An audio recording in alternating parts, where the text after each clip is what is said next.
dari Jalan Pangeran Diponegoro 1A. Inilah 98 FM Purnama Sidi Wonosobo. Mencerahkan, inspiratif. Tadi sahabat Purnama Sidi Wonosobo utamanya kembali bersama Widiani Zulda Mahwira, siswa kelas 12 MIPA SMA Muhammadiyah Wonosobo yang berhasil menjuarai beberapa lomba taktis dan menyelesaikan studi SMA dalam 2 tahun. Kalau nggak pinter nggak mungkin ya nyampe sini ya.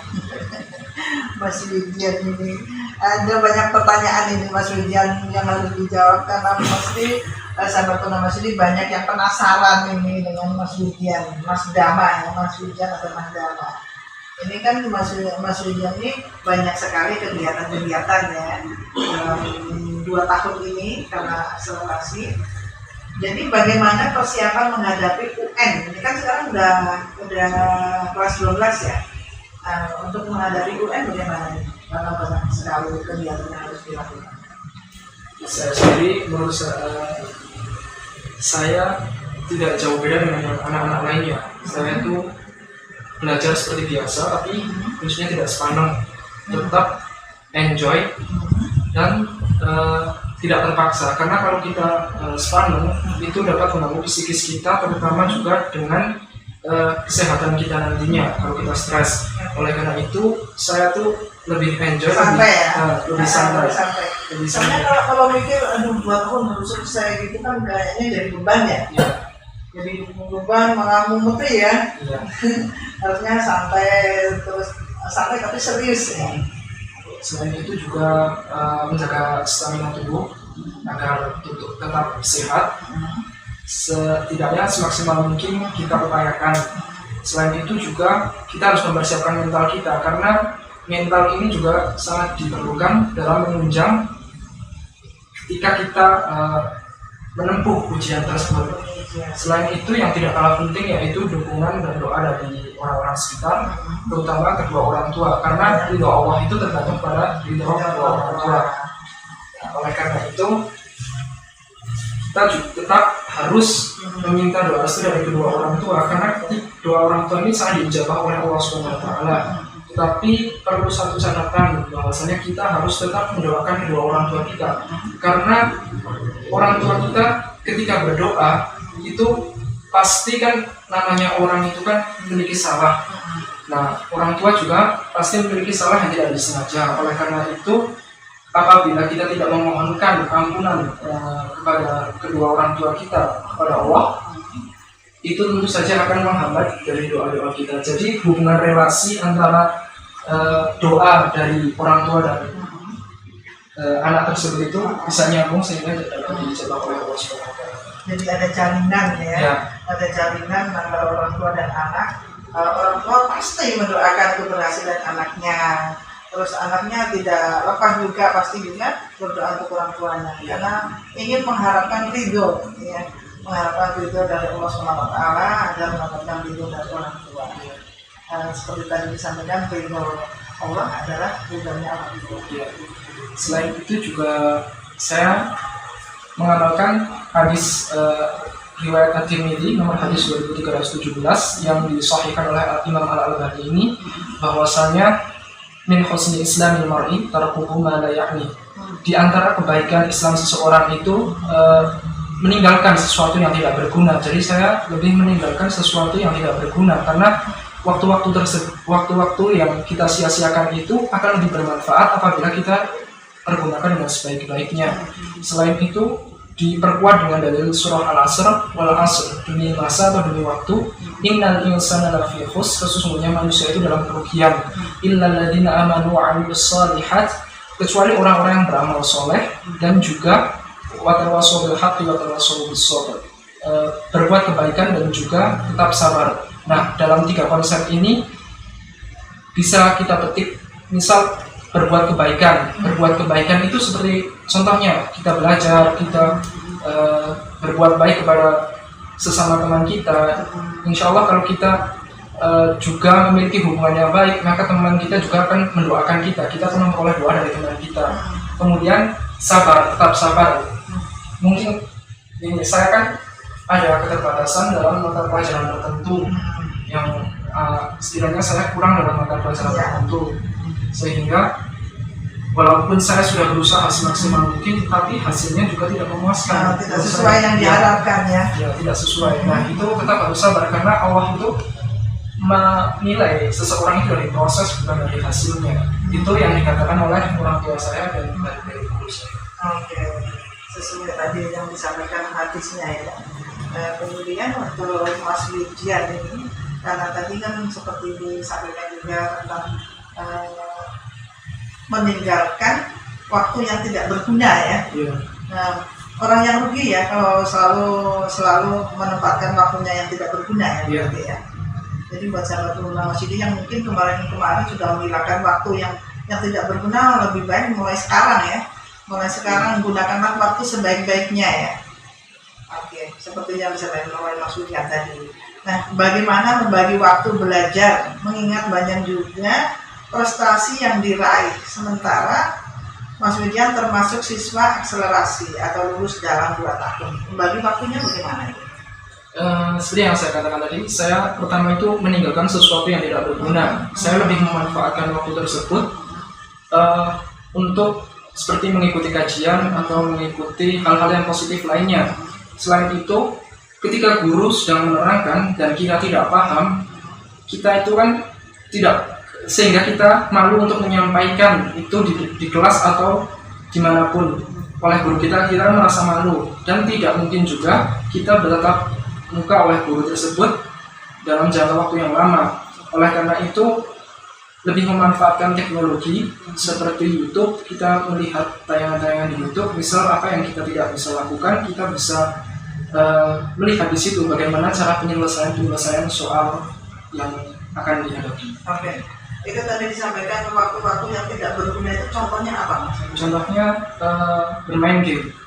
Bermain game itu memang sesuatu yang memang menyenangkan, asik ya? Ya asik, tapi dampak lainnya yaitu dalam bermain game ini banyak sekali dampak negatifnya.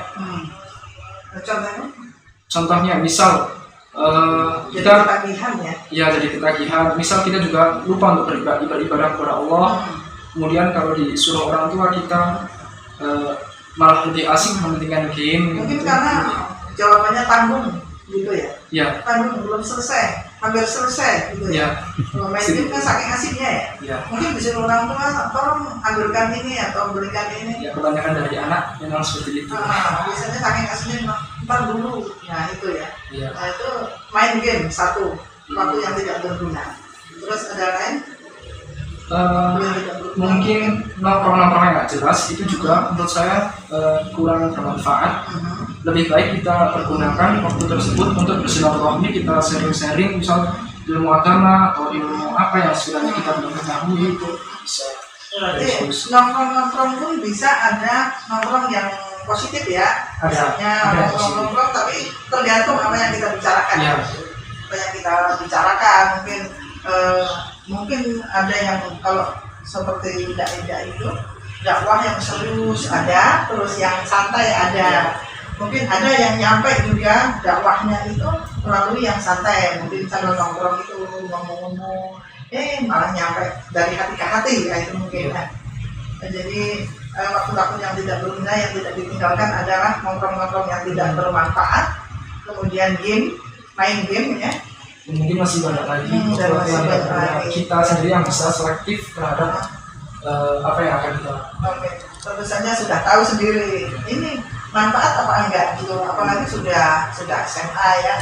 Mungkin anak-anak SMP ini yang masih labil karena kan masih periode dari kecil mau besar terus meningkat remaja ya. Ini kadang-kadang yang masih bingung, ini generasi bingung biasanya dari kecil mau ke remaja. Ini kadang-kadang juga perlu diberitahu bahwa waktu-waktu yang tidak berguna harus ditinggalkan. Contohnya seperti main game tadi. Karena main game memang banyak sekali mudorotnya yang manfaatnya ya. Oke, dengar-dengar Mas Widian punya cita-cita yang langka dan luar biasa ini. Kenapa memilih cita-cita tersebut? Cita-citanya apa sih? Dulu waktu SD ini saya pernah bercita-cita ingin menjadi imam Masjidil Haram. Subhanallah. Dulu karena saya terinspirasi ketika SD itu saya sering melihat tayangan-tayangan yang menayangkan bagaimana kondisi Masjidil Haram dan bagaimana kondisi Masjid Nabawi Syarif, karena suatu kebanggaan dan suatu kemuliaan ketika kita menjadi imam dari Masjidil Haram karena mengimami langsung di depan orang sedunia dan di depan pusat kiblat seluruh umat manusia yang ada di dunia ini. Itu Terinspirasi itu ya. sangat terinspirasi. Selain itu juga menjadi makmum di sana saja sudah sangat senang, apalagi menjadi seorang imam di sana. Wow. Ya. Jadi cita-citanya menjadi imam Masjidil Itu Haram ya, cita-citanya mudah-mudahan terkabul. Katanya kalau diulang-ulang, kepinginnya diulang-ulang, selain kita berusaha, itu menjadi doa buat kita. Mungkin untuk menjadi imam di Masjidil Haram tentu saja banyak sekali yang harus dilakukan. Ini antaranya yang sudah dilakukan apa? Yang sudah saya lakukan yaitu menekuni Al-Quran, itu menghafalkan ayat suci Al-Quran Dengan pasien ya. ya,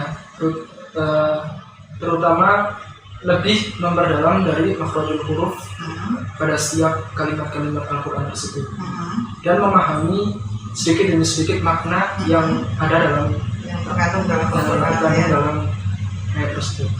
Jadi setiap ayat yang disampaikan, setiap ayat yang diucapkan tentu saja paling tidak mengerti ya, itu terjemahannya apa gitu kan. Dulu itu kan saya pernah waktu SMP juga saya pernah sempat optimis untuk bisa sana juga, karena waktu SMP itu saya kan sampai kaget. Saya dulu setelah ujian sekolah terakhir saya masih ingat ujiannya itu adalah ujian PAI. Nah, SMP. Iya, SMP. Ketika itu guru agama saya memanggil saya ke kantor kepala sekolah dan saya diberi tawaran oleh kepala kemenang Kabupaten Wonosobo untuk beasiswa ke Turki dulu. Tapi karena faktor-faktor tertentu, kekhawatiran orang tua juga, karena kan di sana sedang dalam konflik. Jadi sedang konflik politik ya. Orang tua tidak memperbolehkan, tidak mengizinkan. Ya, terutama juga kakak kan juga tidak merekomendasikan, lebih baik besok yang Madinah aja gitu. Nah, padahal kan kalau di Turki itu kan nanti kan kita di sana setelah apa yang saya baca itu kita setiap program belajar itu pasti mengunjungi situs-situs Islam yang ada di Turki. Ya, di Turki, di Arab, dimanapun itu pasti dikunjungi karena sudah dibiayai langsung dari Kemenang. Kemudian itu Mas Budian karena punya keunggulan apa? Keunggulan apa itu? Ya, hafalan Al-Quran. Oke. Terus dan juga dari siswa-siswa dari sekolah yang ada di Turki itu kan selalu setiap tahunnya pasti mengikuti seleksi, ada yang dikirim untuk mengikuti seleksi untuk menjadi imam Masjidil Haram. Seperti yang di Indonesia ini kan ada yang berlama ini ada yang terima dari imam Masjidil Haram walaupun bukan imam besar, hanya pendakwah di sana. Tadi sudah disampaikan Pak belajar karena waktunya sudah mepet. Ini Mas Budian, apa pesan yang ingin disampaikan untuk adik kelas? Pesan yang akan saya sampaikan kepada adik kelas yaitu tetap berusaha, tetap berjuang, tetap meningkatkan keimanan dan ketakwaan kepada Allah Subhanahu Wa Taala. Yang paling utama tetap berbakti kepada orang tua dan guru. Selain itu juga jangan terus pantang menyerah. Jadi jangan pernah kita menyesal dan jika kita belum pernah melakukan sesuatu hal, dan jangan pernah kita untuk pesimis. Kita harus tetap jadi harus percaya diri ya, maksudnya tetap percaya diri karena Allah itu tidak akan merubah Allah tidak akan merubah keadaan suatu kaum sebelum kaum tersebut mengubahnya sendiri. Jadi Dengan cara apa kita mengubah kondisi tersebut? Dengan cara potensi yang kita miliki, karena Allah SWT itu menciptakan manusia itu untuk saling mengenal. Inna ya ayuhan nasu inna khalaqnakum min dzakarin wa untha wa ja'alnakum syu'uban wa qabaila lita'arafu. Allah itu menciptakan manusia itu bersuku-suku dan berbangsa-bangsa, tujuannya untuk saling mengenal. Ketika kita sudah saling mengenal, otomatis kita akan saling tukar pikiran, saling tolong menolong, saling sayang. Nah, itu gunanya Allah menciptakan seseorang itu beragam, sehingga tidak bisa kita paksakan seseorang untuk sama dengan kita. Ya, sama dengan kita. Misal ada orang yang ahli dalam fisika, tekunilah di bidang fisika itu. Ada orang yang ahli dalam bahasa Inggris atau bahasa Indonesia atau dalam hal-hal lain atau olahraga, itu tekuni saja, karena kita tidak tahu rezeki kita terletak di mana. Oleh karena itu jangan pesimis, tetap optimis. Berarti tekunilah sesuatu yang potensial yang ada di kamu gitu. Iya. Oke, itu satu pesan dari Mas Widya untuk ketika saya Mas Widya mungkin tidak lebih seperti itu ya. Dan kayaknya waktu kita sudah habis untuk dialog kita pada sore hari ini. Terima kasih Mas Widya atas hadirnya di sore hari ini. Semoga bermanfaat dari bisa ini bagi siswa SMA Muhammadiyah, khususnya SMA Muhammadiyah Wonosobo yang bisa berkomunikasi. Terima kasih sekali lagi atas hadirnya dan semoga sukses mencapai apa yang kita ciptakan. Dan sahabat Pura masih di Wonosobo, kita menyaksikan juga kita di dialog pendidikan untuk sore hari ini bersama